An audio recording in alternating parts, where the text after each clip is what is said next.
Hey guys, good morning, welcome back to the new blog.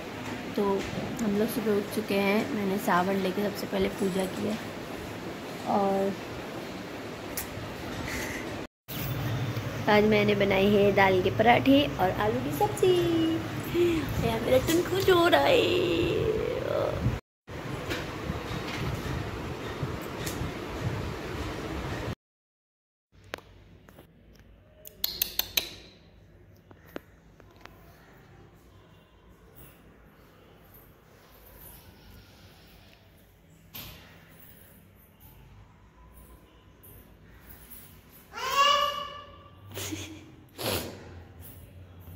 সংকীর্তন প্রায় যজন্তি শুনেছ কলির অবতার কি হবে? কৃষ্ণ বর্ণ। এটা আগের দিন বলেছিলাম কিনা আমার মনে নেই, তার আগে বলে দিই সংক্ষেপে। কলির অবতার কেমন হবেন? কৃষ্ণ বর্ণ। গৌরের বর্ণ কেমন?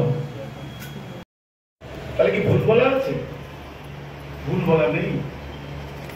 কৃষ্ণ বর্ণ মানে হচ্ছে বর্ণ